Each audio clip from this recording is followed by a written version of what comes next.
안녕하세요, 리입니다. 연말이 다가오는 시점엔 자연스럽게 지난 1년을 되돌아보게 되는 것 같습니다. 지난 1년뿐만 아니라 근 10년간의 제 인생 전체를 돌아보게 되는 것 같아요. 특히 전 20대 끝자락에 있으니까.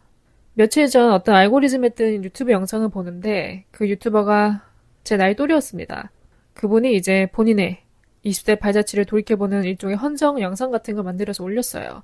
그리고 이제는 30대에 진입하면서 또 다른 새로운 시작을 알리면서 이 험난하고 뭐 두서없던 20세를 지나 성인이 되어도 자긴 또 새로운 꿈을 향해 또 다른 배움을 시작하려 한다. 라는 그 결심에 이르게 된 데까지의 과정을 담아서 쭉 연도별로 보여줬습니다. 보면서 정말 열심히 살아왔구나. 참 그런 업앤다운들을 보여주는데 보면서 드는 생각이 또 어쩜 사람마다 이렇게 인생이 다 다를까. 다 각자의 타임라인이 있다고 하는데 정말 맞는 말인 것 같은 거예요. 인생에 정답이 없더라고요. 무슨 보험 설계처럼 정해진 틀에 짜여진 것이 하나도 없어요. 뭐 대학, 결혼, 출산은 다 옛말이더라고요. 이제는 그런 정형화된 틀에 맞춰 사는 그런 인생을 쫓는 시대는 갔구나. 물론 누군가는 이게 또 로망일 수도 있으니까 그 길을 택하겠지만 다 각자의 방향, 개개인의 방향이 다 있는 것 같습니다. 그래서 그 유튜브 영상을 보면서 느낀 게 저 사람은 정말 열심히 살아왔구나. 이것저것 해온 것도 많고 막 이력서에 추가할 경력 활동들이 어마어마한 것 같은 거예요. 뭐 인턴, 유학, 어학연수 등등 뭐 안 한 게 없더라고요. 그런 사람에 비하면 전 어디 명함도 못 내밀겠는 거예요. 그렇게 대외적으로 활발하게 활동한 사람의 삶을 보면서 본인에게 비교를 하게 되고 그러면서 딱히 나 뭔가 한 게 없는 것 같은 느낌? 물론 인생에 정답이 없다라는 교훈을 줌과 동시에 본의 아니게 제 삶과 비교를 하게 되더라고요. 근데 또 그게 기준이 될 수는 없죠. 그건 그 사람의 인생인 거고 또 그 사람과 비교하면서 내가 또 열심히 안 살아왔다고 할 수도 없는 거죠. 나름 이것저것 한두 개씩 작은 도전을 해오긴 했습니다. 저도. 20세 중반에 영어 공부에 꽂혀서 어학연수도 다녀오고 외국인 친구들도 사귀어보고 그 일화를 글로 써보기도 하고 또 팟캐스트까지 시작하고 한 해에 한두 개씩 무언가 작은 도전을 해왔어요. 일까지 해오면서. 물론 이 모든 건 돈을 벌기에 가능했던 거죠. 돈을 못 벌었으면 다른 거에 눈을 돌릴 겨를도 없었겠죠. 심지어 저는 자취까지 하니까. 그래서 저는 제가 나름 열심히 살아온 편에 속한다고 생각을 해왔는데 또 그렇게 다른 사람의 타임라인에 제 삶을 투영하다 보니까 또 한참 못 미치는 것 같고 혼란이 가중된 거죠. 여러분은 본인이 열심히 살고 있다고 생각하시나요? 열심히 산다는 것의 기준은 뭐라고 생각하시나요? 꼭 열심히 살아야 할까요? 대충 살면 안 될까요? 가끔 이런 생각도 합니다, 전. 그냥 대충 살면 안 될까? 어차피 자기 명대로 살다 가는 건데. 솔직히 이 열심히라는 표현이 다소 추정적입니다. 개개인마다 기준이 달라요. 누구는 그냥 직장 열심히 다는 것 자체가 열심히 사는 것일 수도 있고 누구에게는 일 외에 여러 가지 경험을 쌓는 것이 기준이 될 수도 있고 누구는 뭐 승진, 누구는 내 집 마련, 누구는 결혼 여러 가지가 될 수 있죠. 약간 행복이라는 단어와 비슷한 성질을 가지고 있는 것 같습니다. 개개인마다 기준이 다르고 추상적이라는 거. 오늘은 말이 나온 김에 저희 20대를 한번 쭉 살펴볼까 해요. 나의 불완전한 20대 에피소드에서 다루긴 했지만 혹시 아직 못 들어보신 분이 계시다면 한번 체크해주면 좋을 것 같아요. 거기서 다루기도 했지만 오늘은 좀 더 심층적으로 들어가서 저의 지난 10년을 돌이켜보며 이 열심히 사는 것의 기준에 한번 대입을 해볼까 해요. 여러분들도 들으시면서 본인의 지난 발자취를 한번 상기시켜봐도 좋을 것 같고요. 그 밖에 떠오르는 여러 가지 질문들, 인생의 허무함, 인생에서 중요한 게 무엇인지, 우리는 무엇을 위해 살아가는지, 살면서 한 번쯤 떠올릴 법한 다소 철학적인 이런 질문들에 답해보는 시간도 가져보겠습니다. 그럼 바로 시작할게요. 저의 20대 초반부터 한번 가볼까요? 전 20대 때 정말 열심히 놀았습니다. 특히 초반. 어떻게 보면 중반까지. 후회가 없어요. 그래서 제가 지금 금욕생활이 가능한 것 아닐까라는 생각도 듭니다. 미련이 없거든요. 더 이상 뭐 요즘 젊은이들 사이에선 어디가 유행인지, 뭐 어디가 핫한지, 맛집, 술집, 뭐 인스타 팔로워 등등 관심이 없습니다. 그리고 더 이상 포모를 느끼지 않아요. 물론 몇 달 전 잠깐 여행병이 도졌을 때는 그 포모 증후군이 있었긴 한데 그거는 일시적인 거였고 이제는 그런 것에 관심이 없습니다. 자연스러운 거죠. 나이를 들어감에 따라. 그 놀았다는 게 뭐 부모님 등골을 빼먹으면서 놀았다는 게 아니라 돈을 벌면서 놀았습니다. 놀려면 돈이 필요해요. 아시죠? 노는데도 돈이 듭니다. 짜잘짜잘하게. 저는 20살, 성인이 되고부터는 용돈을 거의 받은 적이 없습니다. 물론 뭐 명절이나 가끔 이제 뭐 가족 모임 그런 데 나갈 때는 주시기도 하는데 이게 매달 받는 용돈 그런 거는 일체 없었어요. 뭐 원한 적도 없고요. 그냥 저는 그 성인이라는 그 무게를 제대로 느껴봐야 된다고 생각을 했어요. 그래서 내 밥벌이는 무조건 내가 해야겠다. 그리고 또 그때 상황이 경제적으로 빨리 독립을 할 수밖에 없는 상황이었어요. 어떻게 보면 선택의 여지가 없었죠. 그래서 이제 성인 돼서 구하는 직업마다 딱히 그렇게 특별하지 않은 직종? 어디 이렇게 자랑할 만한 그런 직장이 아니었어요. 그리고 그때는 무슨 뭐 경력, 스펙 이런 걸 쌓는데 관심을 가지기보다는 오직 월급, 다달이 들어오는 고정 수입이 필요했습니다. 그래야 가족한테 손 안 벌리고 살 수 있으니까. 저는 다른 게 효도가 아니라 속 안 썩이는 것이 최고의 효도라 생각하거든요. 일단은 1차적으로는. 머리 커서도 부모한테 의지하지 않고 내 힘으로 살아가는 게 주된 효도라고 생각해요. 개인적으로. 그래서 그때는 뭐 장래성을 보고 어떤 직업을 택하기보단 일단 당장 빠른 입사가 가능한 뭐 채용에 있어서도 뭐 A4 용지 2-3장 꽉 채우는 그런 경력을 요구하는 게 아니라 일단 빨리 날 채용해줄 수 있는 곳 그런 곳 위주로 택했습니다. 그런 데를 다녀도 문제였던 게 또 말씀드렸다시피 그때 노는 게 너무 재미있었어요. 때론 일보다 노는 것을 더 우선시할 때도 있었습니다. 한마디로 책임감이 부족했죠. 월요일에 출근인데 일요일에도 나가 놀았거든요. 알코올이 몸에서 다 완벽하게 분해되기 전에 출근해서 책상에 앉아있던 적도 있고 온종일 일하면서도 저녁 약속만을 기다리며 좀 일을 꼼꼼히 하기보다는 시간 때우는데 비중이 더 컸죠. 그럼 그때 놀 때 어떤 기분이었냐? 불안하지 않았냐? 라고 물으신다면 약간의 불안함은 있었습니다. 아주 약간의 불안함. 근데 놀게 되면 그런 불안감마저 다 떨쳐버리게 되더라고요. 그러니까 그게 크지 않았습니다. 지금도 생각나는 순간이 어느 날 밤 몇 살이었는지 잘 기억은 안 나요. 22살이었나? 친구와 이제 놀러가기 위해 여느 때처럼 저희 집에서 택시를 타고 가는데 밖에 한강 야경이 보이더라고요. 뭐 매주 보는 똑같은 한강이었죠. 주말마다 나갔으니까. 근데 그날은 문득 창밖을 보면서 이런 생각이 들더라고요. 이 노는 인생의 끝이 있을까? 없으면 어떡하지? 나 20세 후반 돼서도 이러고 있으면 어떡하지? 이런 생각이 들었어요. 그래서 이 생각을 그대로 옆에 있는 친구한테 물었습니다. 야, 우리 이 생활의 끝이 있을까? 우리 정신 차리는 날이 올까? 친구가 몇 초간 답이 없더라고요. 모르겠으니까. 그래도 결국은 끝이 있겠지 라고 답을 하더라고요. 저도 동의했습니다. 마음 한구석에는 이것도 다 한때일 것이라는 그냥 믿음이 있었어요. 그게 언제가 될지 모르겠지만. 그게 20대 초반이었고 이제 중반에 들어서면서 급하게 제가 자취를 시작하게 되었죠. 6평 남짓한 조그마한 방에서 자취를 시작했습니다. 그때부터 이제 직장에 좀 오래 붙어있게 되는, 지그시 오래 다니게 되는 그런 힘이 길러졌던 것 같아요. 왜냐? 월세를 내야 되니까. 뭐 일이 좋아서 잘 맞아서 붙어있기보다는 그냥 일단은 당장 먹고 살아야 되니까. 그러니까 자취가 이제는 농담이 아닌 거예요, 절대. 하나부터 열까지 다 제가 커버해야 되는 거죠. 의식주를. 길바닥에 나앉을 수는 없으니까. 어쩔 수 없이 자취를 시작하면서 일에 대한 책임감을 조금씩 가지게 되었습니다. 그렇게 이제 혼자 지내고 집에 있는 시간이 늘어나면서 취미생활을 하나 만들어보고 싶은 거예요. 뭐라도 하나 배워보자. 그렇게 처음으로 시작한 게 일본어 학습지였습니다. 사실 처음이 아니에요. 일본어는 제가 7살 때부터 배웠습니다. 저희 어머니가 일본에 오래 사셨거든요. 그래서 일본어는 거의 통달한 수준이신데 그렇기 때문에 자식인 저한테도 당연히 일본어를 가르치고 싶었겠죠. 그래서 7살 때부터 이제 선생님이 붙여서 저도 이제 배우게 되었죠. 근데 그때는 이제 오래 지속을 못했어요. 조금이라도 어려워지려고 하면 제가 이제 흥미를 잃더라고요. 이제 히라카나에서 가타카나 넘어가는데 이제 거기서부터 좀 어려워지니까 제가 펜을 오래 못 잡고 있더라고요. 그래서 그때 한 1년 배우다가 관둔 것 같아요.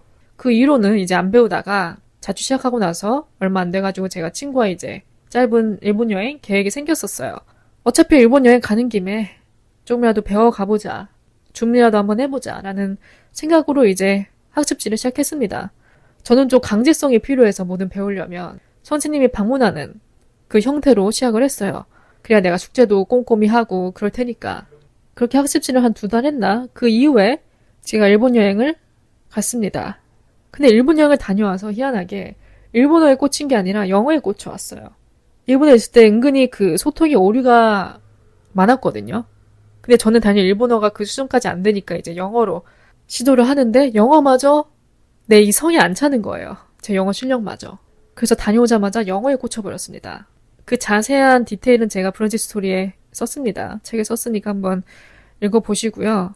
영어를 너무 잘하고 싶은 거예요. 다녀오자마자. 여기서 잘하고 싶다는 건 오직 회화를 의미합니다. 뭐 토익, 토플, 아이엘츠 그런 거 아니에요. 뭐 좋은 직장에 취직하기 위해서 이력서 한 줄에 추가할 무언가가 필요한 게 아니라 오직 이 말하기 실력, 회화가 필요한 거예요, 저한테. 샬라샬라 하면 외국인과 대화하는 내 모습, 외국인들을 사귀는 내 모습, 당장 내가 원어민과 대화할 수 있는 그런 기본 실력을 갖추고 싶었던 거죠. 그렇게 영어에 열정이 생겨서 공부를 시작했습니다. 한 1년 기간을 잡고 공부를 하다 보니까 이젠 이걸 좀 써먹어보자. 아직 내가 뭐 완전하지 못한 상태여도 그냥 가서 맨땅에 헤딩을 해보자 하는 생각에 어학연수를 결심합니다. 그나마 제가 제 입으로 말할 수 있는 제가 가진 장점 중에 하나는 추진력이라고 생각해요. 한다면 하는, 실제로 행동으로 보이는, 그러니까 입만 털지 않고 남들한테 미리 떠벌려 놓고 하기보다는 그냥 혼자 뒤에서 묵묵히 계획한 것을 수립하는 그런 면이 있는 것 같아요. 그래서 결심을 하고 혼자 어학원을 컨택을 했습니다. 뭐 상담, 어학원 선정까지 다 마친 다음에 이제 등록비까지 지불을 완료를 했어요. 그런데 갑자기 코로나라는 거대한 장애물에 맞닥뜨립니다. 제가 약간 푸념식으로 불평했던 부분이 왜 내 삶을 이렇게 한 번에 되는 게 없을까? 좀 한 번에 되면 안 되나? 그런 생각이 이제 이때도 찾아왔죠. 너무 난데없는 장애물에 부딪혀서 길을 잃었죠. 돈 다 내고 준비까지 다 하고 있었는데 코로나가 터지면서 하늘길이 막혀버린 거예요. 그때 제 친구 중 한 명이 저한테 전화를 했어요. 야, 너 LA 갈 수 있겠냐? 그때가 아마 2020년 2월, 3월? 그때 아마 이제 국내에 번지기 시작했던 것 같아요. 그래서 제 친구도 이제 그 소식을 접하고 저한테 전화를 한 거죠. 갈 수 있겠냐? 괜찮겠냐? 부정하고 싶더라고요. 부정했죠, 처음엔. 괜찮아지겠지. 잠깐 스쳐가는 거겠지. 근데 웬걸. 이렇게 장기화가 될 줄은 꿈에도 몰랐죠. 그렇게 눈물을 머금고 1년을 다시 미룹니다. 그때 가족들도 난리쳤어요. 그런 사례가 이제 저만 있었던 게 아니라서 뉴스에도 보도가 됐었거든요. 어학원이 이제 그 환불 문제로 이슈가 생긴 거죠. 환불을 제대로 안 해주거나 그냥 먹고 튀거나 그런 사례가 많다고 해서 저도 이제 겁을 먹고 바로 이제 환불 신청을 해서 돈을 다시 돌려받고 1년간의 준비 과정을 다시 거칩니다. 뭐 모든 일에 다 때가 있다고 흔히들 말하죠. 1년 미뤄진 것도 어떻게 보면 저에겐 더 많은 시간적 여유를 주었고 또 1년 뒤에 가서 만난 그 인연들을 떠올리다 보면 그때였기에 만날 수 있었던 인연들 아닐까. 그 전에 갔으면 혹은 더 후에 갔으면 만나지 못할 인연들이었을 텐데 그냥 모든 거엔 다 때가 있구나. 그렇게 어떻게 보면 좀 자신을 위안하면서 다독였죠. 저한테 잊지 못할 경험이었고 뭐 인생의 아주 큰 전환점 그렇게까지는 뭐 말할 수 없지만 꽤나 큰 전환점이었던 것 같아요. 다녀온 후에 영어 공부에 대한 결의를 더 확실하게 다지게 되었고 또 그때 만났던 친구들과 또 인연이 돼서 제가 연락도 하고 이탈리아도 다녀오고 그 작은 움직임 하나가 수많은 결과를 낳은 것 같아요. 나비 효과처럼. 역시 가만히 있으면 아무 일도 안 생기는구나. 내가 뭐라도 했을 때 거기서 오는 그런 삶의 변화들 그런 것들을 마주하는 그 재미가 있더라고요. 어쨌든 뭔가 하나 성취했다는 성취감도 생겼고 또 여행이라는 삶의 또 다른 재미, 희망이 생기니까 과거에는 이제 매일 나가서 놀고 친구들을 만나고 그런 것에 시간, 돈, 에너지를 투자했다면 이제는 그런 것들을 다 세이브해서 여행에 쓰고 싶은 거예요. 그러니까 자연스럽게 어떻게 보면 그런 것들과 멀어졌죠. 정말 자연스럽게. 그렇다고 뭐 친구를 다 한 번에 끊어낸 그런 게 아니라 친구들도 어떻게 보면 저와 같은 시기였기도 했고 이제는 각자 자기 일을 하면서 혼자만의 시간을 가지고 자기 개발 시간도 가지고 그리고 더 이상 새로운 게 없잖아요. 그렇게 놀고 하는 거는. 다 아는데 어떤 그림일지. 자연스럽게 이제 흥미가 바뀐 것 같습니다. 그렇게 다녀온 후에 그 혼자만의 시간을 정말 어떻게 하면 조금이라도 알차게 보낼지 프로덕티브하게 보낼지 그렇게 생각을 하다가 또 떠올린 게 팟캐스트여서 어떻게 보면 저의 인생 첫 패션 프로젝트라고 할 수 있을 것 같아요. 그걸 제가 이제 실행에 옮길 수 있어서 감사하죠. 또 지금까지 이렇게 이어올 수 있다는 것 그때는 상상도 못했는데 초기 때는 일단 1년만 열심히 해보자라는 생각을 했는데 여기까지 왔네요. 그래서 팟캐스트도 시작하고 글도 한번 써보고 이제 이런 것들이 루틴으로 자리 잡아서 좋아요. 사람이 한 가지를 최소 3주 이상 반복하면 그게 이제 습관이 된다 합니다. 운동도 마찬가지고 뭐 공부도 마찬가지겠죠. 팟캐스트도 그렇게 이제 습관처럼 자리 잡은 것 같아요. 이제 여기까지가 저의 20대였고 이제 30대가 곧 다가오는데 이 나이라는 게 별거이면서 또 별거가 아니에요. 나이는 숫자에 불과라는 에피소드를 만들었었죠. 어떤 날은 벌써? 내물에 30? 내가 뭐 했는데? 이러면서 또 어느 날은 30대가 기대돼요. 내가 또 얼만큼 성장하고 성숙해질지. 그래서 대체로 나이에 대한 압박은 정은피라 생각합니다.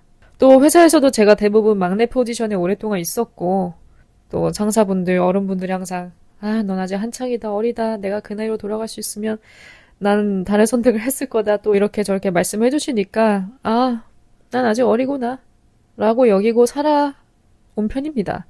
그리고 저는 못 해본 곳이 너무 많아요. 미국 어니언스는 그냥 출발선의 선 수준이었고 여행에 대한 계획, 열정도 아직 더 있고 그 다음은 제가 또 어떤 취미 생활을 다져서 그걸 또 저의 커리어로 만들 수 있을지 그거에 대한 그냥 고민하는 그런 시간들이 더 설레게 하는 것 같아요. 30대를. 20대는 10대의 연장선이라 생각합니다. 아직 어리다는 거죠. 생각이 단일 완전할 수가 없고 방황하고 뭘 해야 될지 모르겠고 내가 뭘 잘하는지 좋아하는지도 모르겠고 그냥 모르겠다인 것 같아요. 20대는. 근데 30대는 조금씩 알아가는 그런 단계로 진입할 수 있지 않을까 싶어요.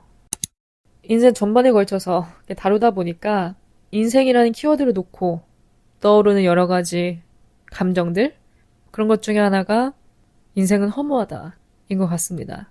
우리가 살아가면서 많은 이들의 죽음을 목격하게 되죠. 뭐 간접적으로나 직접적으로나 가족, 친척 혹은 공인들, TV에 나오는 사람들 등등 그런 소식을 접할 때마다 드는 생각이 인생 참 허무하다는 생각이 들어요. 죽을 때 아무것도 가져가지 않잖아요, 우리. 이건 뭐 제프 베이조스도 일론 머스크도 마찬가지입니다. 뭐 이승에서 내가 가지고 있던 그 모든 것들을 뭐 가져갈 수 있다면 얘기가 달라지겠지만 안타깝게도 우린 몸만 갑니다. 그렇게 생각하다 보면 또 인생이 공평한 것 같아요, 저는. 내 뜻대로 흘러가지 않으면 불공평하다고 생각하는데 또 그런 걸 보면 그러니까 인생의 끝을 보다 보면 공평한 것 같습니다. 누구나 가는데 순서 없고 내 몸만 가는 거고 언젠간 모두 끝을 맞이한다는 그런 점에서 비추어 봤을 때 나름 인생은 또 공평한 것 같다는 생각이 들어요. 허무하다는 생각이 들면 이런 질문도 생기죠. 대체 인생에서 무엇이 중요할까? 진짜 무엇이 중요한디? 인생에서 중요한 게 무엇일까라는 생각이 들어요. 인생에 중요한 것이 있을까? 있다면 그게 뭐지? 뭐 사람마다 답변은 다르겠지만 저는 나 자신이 중요하다고 생각합니다. 내가 중요해요. 지금의 나.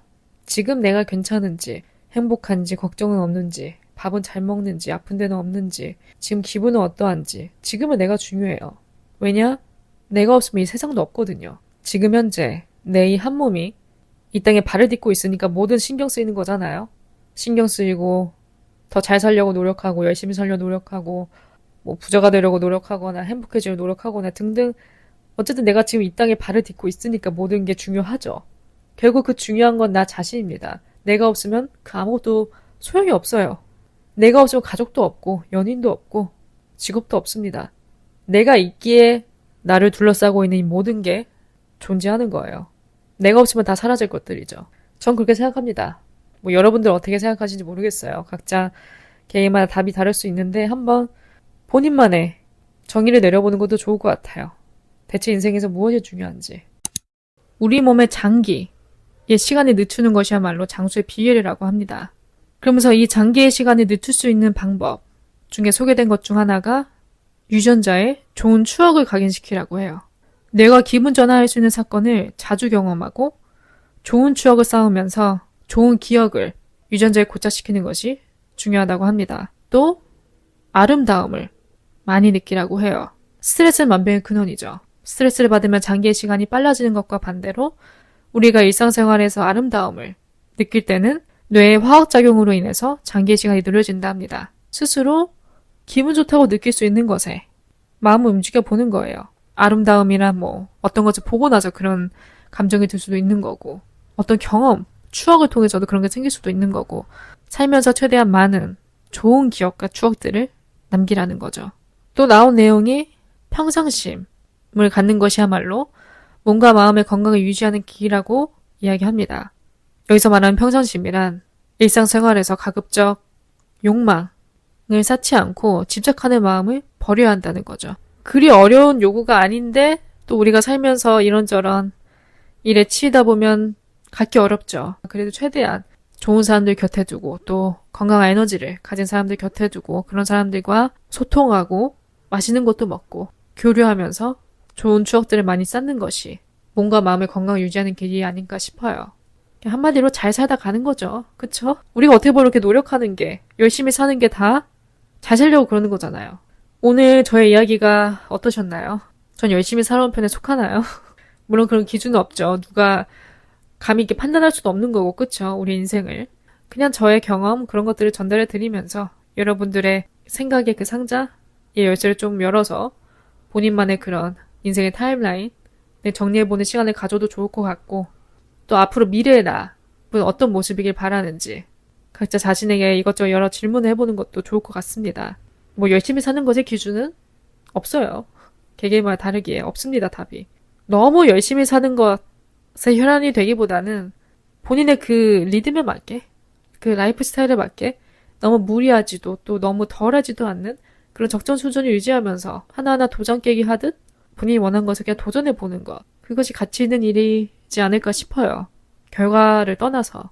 아무쪼록 오늘 하루 저의 이야기를 들려주신 모든 분들 진심으로 감사드리고요. 남은 하루도 잘 보내시고요. 저는 또 다음 에피소드로 찾아뵙겠습니다.